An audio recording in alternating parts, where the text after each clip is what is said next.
Dallas থেকে আসসালামু আলাইকুম সবাইকে।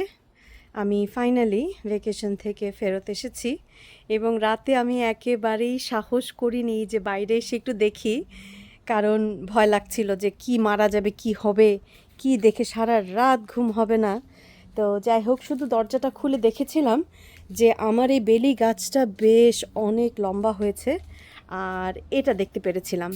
সো আমি শুধুমাত্র আপনাদেরকে দেখিয়েছিলাম যে এইখানে কিছু ডাল পেঁচিয়ে দিয়েছিলাম, এগুলো কিন্তু ছিল না। সো এই যে এই ডালটা, এগুলো সব বড় হয়েছে এর মধ্যেই। আমার এই যে কি বলে এটাকে, অপরাজিতা গাছ, এই যে বেশ বড় হয়েছে।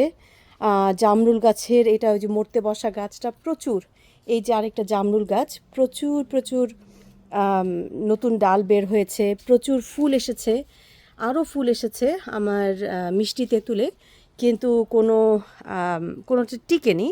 শুধু তাই না, বেশ বড় হয়েছে। আম গাছেও নতুন ডাল দেখছি, এই যে এখানে দুটো, এই একটা, তারপরে আমার মরতে বসা এই শরীফা গাছটা, তারপরে এই সব গাছ অনেক বড় হয়েছে। এই যে এই বেলি গাছটা তো দেখতে পাচ্ছেন যে কিভাবে করে ডাল এসেছে এবং হাজার হাজার ফুল দেখে গিয়েছিলাম ফুটেছে। এই যে একটা জামরুল গাছ, এই যে সব জায়গায় নতুন পাতা। আমার শিউলি গাছটাও বেশ ঝোপালো।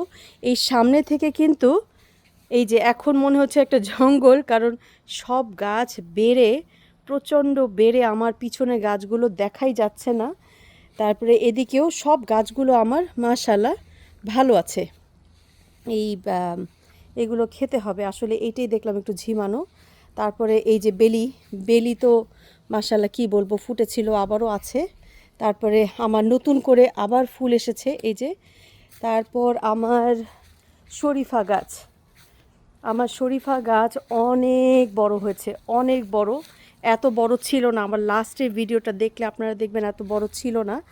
আমার সাজনা গাছে নতুন অনেক পাতা এসেছে, ফুল এসেছে, বা সম্ভবত পানির কারণে হয়তো অনেক কিছু আবার পুড়েও গিয়েছে। এদিক থেকে আমার বড়ই গাছ ওই যে একেবারে উপরে উঠে গেছে, যেটা ছিল না।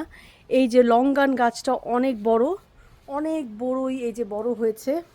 আমি কি বলবো, এই যে নিজেরাই দেখতে পাচ্ছেন যে গাছের পাতা বেড়ে এত দ্রুত কিভাবে বাড়ে আমি জানি না, আমি না থাকলে বাড়ে। এই আমার জাম গাছটাও অনেক পাতা টাতা হয়েছে। এই যে লৌজ থেকে কেনা ওই গাছটা, এই যে ফুল আসা শুরু করেছে। তারপরে আমার সব ডালগুলো কেটে দিয়েছিলাম, এই যে এগুলোতে, এই যে দেখেন, এই যে এখান থেকে মাথা ভেঙে দিয়েছিলাম, সেখান থেকে 3টে ডাল বের হয়েছে। এই যে এখান থেকে ভেঙে দিয়েছিলাম, এখান থেকে 4টা 5টা ডাল বের হয়েছে মাশাল্লাহ। এই যে আমি আমার কাঠগোলাপিগুলো আমি ভিডিও করে দেখাবো আপনাদেরকে আলাদা করে। তো মাশাল্লাহ আমার এই যে এটা, ওই যে কি বলে এটাকে, কি ফুল কি যেন, জামাইকান চেরি, একটা ফল হয়েছিল, ফলটা শুকিয়ে গিয়েছে, আবার দেখছি এখানে ফুল, আলহামদুলিল্লাহ। সো গাছপালা মোটামুটি বেশ বেশ ভালো হয়েছে। আমার এগুলোর পানি শুকিয়ে গিয়েছে, অনেক মাছ মারা গিয়েছে মনে হয় গরমে, এটাই আর কি একটু খারাপ লেগেছে মাছগুলোর জন্য। এই যে এখানে মাছ মরে গিয়েছে। সো আমি এখানে যেহেতু পানি কমেই গিয়েছে, আমি এগুলোকে সব কেটে পরিষ্কার করে আবার নতুন করে পানি দিয়ে বসিয়ে দেবো ইনশাআল্লাহ। তো এই হচ্ছে আমার বাগানের অবস্থা। ভালো জিনিসই ভালো, কোনো গাছ মারা যায়নি, আলহামদুলিল্লাহ, ওরা সবাই ভালো আছে।